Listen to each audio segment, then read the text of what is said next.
paano nyo ba nakilala muna etong nirereklamo po nila? Bali ako po, childhood friend ko po yung sinasabi po niya pamangkin po ni Attorney Diaz. Bali, nagkakakwentuhan naman kami palagi, no? Kaya nabanggit ko sa kanya na nag-a-apply ako sa TNBS. So, ang nangyari, sabi niya, si tito ko, si Kuya Dong, consultant ng ng ganito, ganito. Sabi, okay, sige. Naniwala naman ako dahil totoo naman talaga na consultant. Pero, ang mali ko lang na dapat sinabi pa rin talaga sa Joyride mismo na opisina. Okay. Pero kasi nung sinabi naman namin na pupunta kami sa Joyride sa office, ang sabi naman nung tumulong sa amin, bakit pa kayo pupunta doon? O kami rin naman yung tao doon. So andito na kami. Bakit pa kailangan nyo pa pumunta doon? Kami rin ang mag-aasikaso doon. So dito na lang. Kasi malapit lang, kabilang street lang namin yun eh. Okay, so maganda rin pala, no? Yung mga linyahan nitong Jeric. Bale, may 4 pa po na biktima yon. Pero ang sabi, nag-uusap na raw sila na ibabalik na raw yung pera. So yung nagpa-follow up na po kami, puro pangako na lang, pangako na, sige ganitong date, ganito. Pero hanggang sa wala, hanggang sa barangay po kami, tapos hanggang sa na-issuean kami ng CFA po. Kasi wala talaga nangyayari. Magkano po kaya, no? Lumalabas yung ibinayad po ninyo? Sa akin, 9.5 lang. 9.5. Kayo, sir? 3.5 po sa 3.5. Sa kanya. 43K. Ha? 43 sa'yo? Opo. Bakit mas pinamahal yung application mo? Partial payment pa lang po yun. parang application lang yun. So hindi pa kabuuan naman. Once na ma-complete na po yung documents, ganun din po ang babayaran namin. Okay. Same lang. So sir, lumalabas dito, hanggang sa ngayon, hindi pa kayo nakapasok talaga dito sa TNVS na ito? Hindi pa po. Ano po bang nangyari dito, attorney? Nung nalaman ko po yun, tinanong ko at totoo naman po na may natanggap siyang pera, sabi ko, itigil na. Tingnan natin kung anong may magagawa dahil hindi natin kakayanin yan. Tapos, ibalik na lang yung pera. Kung wala ka, which is wala naman siyang pera pambalik, ako lang nag-advance.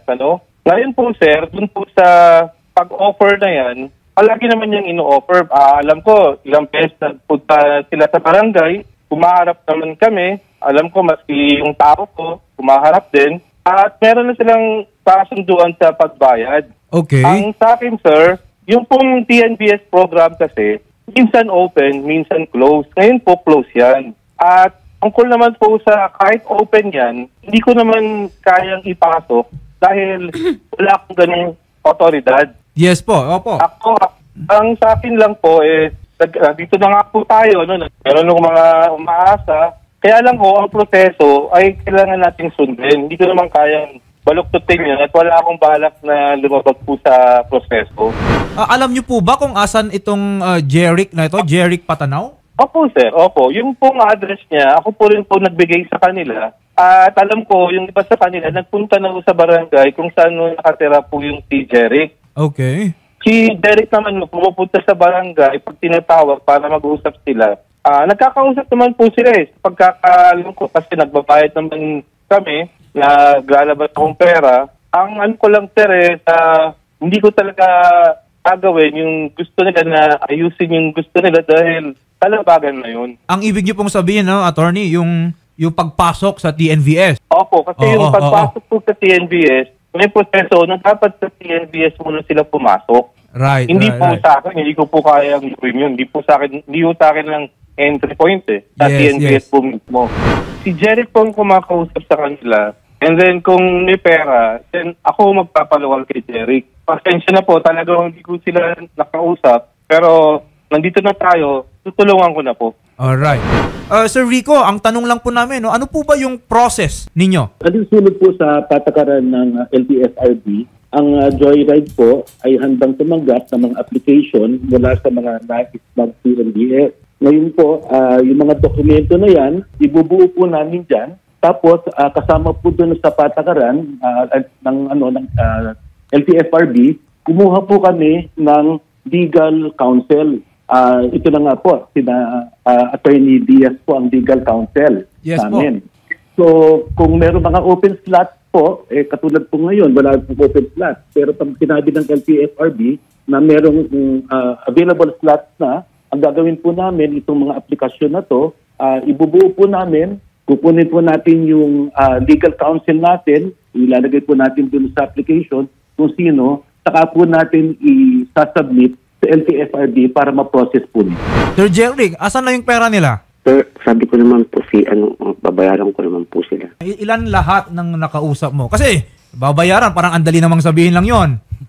Yung iba po kasi binabayaran ko na po yung iba. Oo, Nabayaran ko na rin po. Hindi, ang tanong ko siguro, dahil may natanggap kang halaga sa kanila, ang tanong siguro is, asan na yung pera? Wala na po. What do you mean wala na? Nagastos na? Po.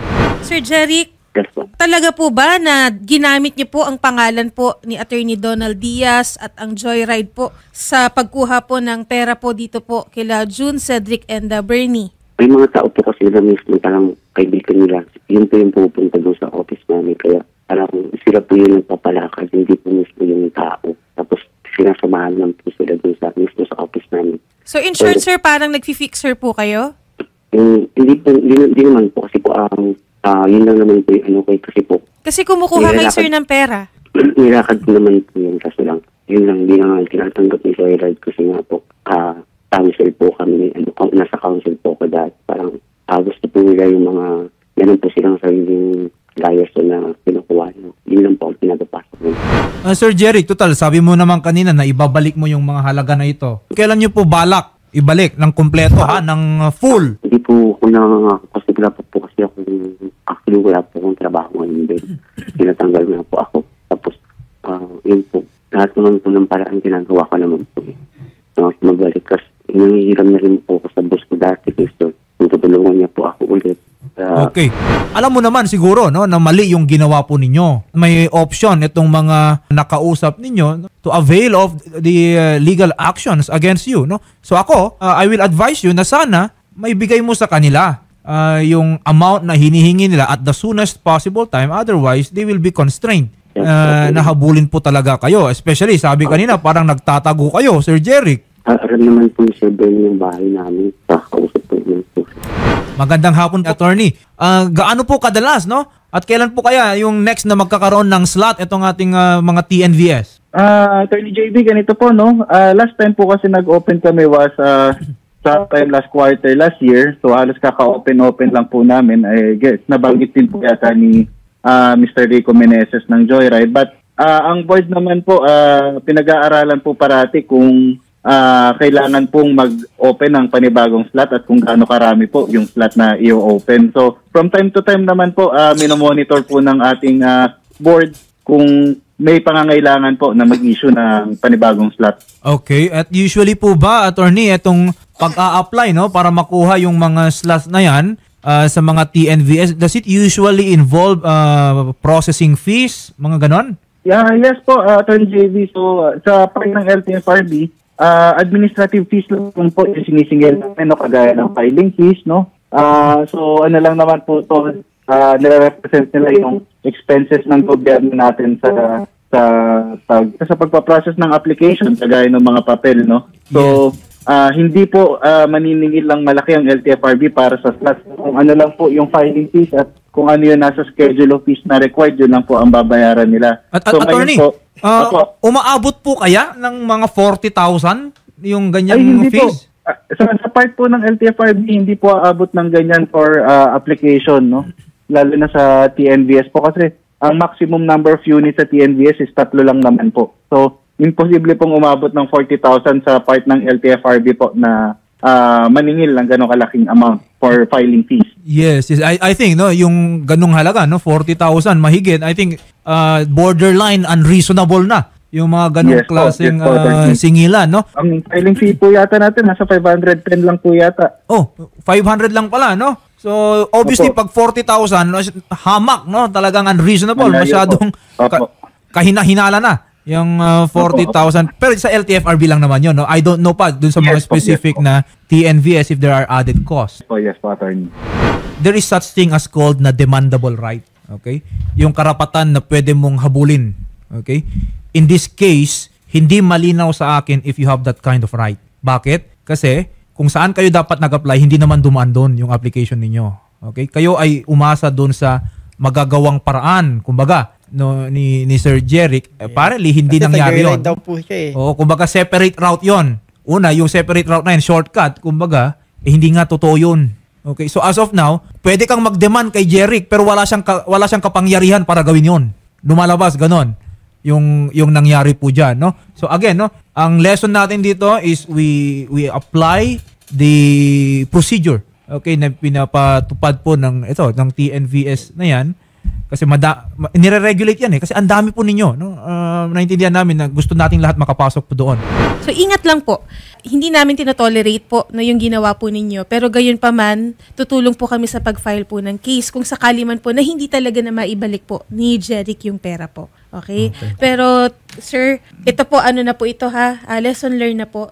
At gayon din po sa mga nanonood na wag po tayong nagtitiwala sa mga fixer dahil hindi din po natutuwa si Senator Raffy sa mga nagtatangkilik po ng fixer. Yes po. Okay po? Yes. Sige po.